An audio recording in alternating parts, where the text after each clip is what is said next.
ಇದು ಮನೆ ಕಟ್ತಾರೆ ಮನೆ ಕಟ್ತಾರೆ ಕಟ್ತಾರೆ ಇದಕ್ಕೆ ಮಾಟ ಮಂತ್ರ ನಡೆಯಂಗಿಲ್ಲ ಏನಂತಾರ ಅದಕ್ಕೆ ಹಾಂ ಕರೆಕಣಿಕಾಯಿ ಇದು ವಾಸಕ್ಕಿಂತ ಮನೆ ವಾಸ ಸಲ್ಲಿಕ ಕಟ್ತಾರೆ ಮತ್ತು ಇದು ಅಂಕಲ ಗಿರಿ ನಿಂಬಿಕಾರಿ ಗಾಡಿಗಳಿಗೆ ಅಂಗಡಿಗಳಿಗೆ ಕಟ್ತಾರೆ 5 ಗಿರಿ 7 ಗಿರಿ ಇದು ಅಷ್ಟೊತ್ತಿಗೆ ಬಂದು ಮನೆ ಒಳಗೆ ಇಟ್ಟು ಪೂಜೆ ಮಾಡ್ತಾರೆ ಇದು ಅಂತ ಅಡ್ವಿಟಿಂಕ ಮನೆ ಒಳಗೆ ಕಟ್ತಾರೆ ಮತ್ತು ಇದು ಕುದುರೆನಾಡು ಬರೋಬರ್ ಇದು ಮನೆಗೆ ಗಾಡಿಗೆ ಬಿಸಿ ಆವಾಗ ಕಟ್ತಾರೆ ಬರೋಬರ್ ಇವು ಸಾಸಿವೆ ಹಾಕ್ತಾರೆ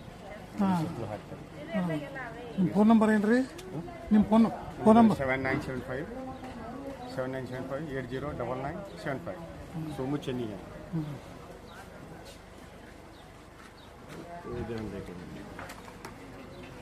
ಇದು ಜಗಲಿ ಕಟ್ಟು ಮುಂದೆ ಒಳಗಡೆ ತಳಗೆ ಹಾಕ್ತಾರೆ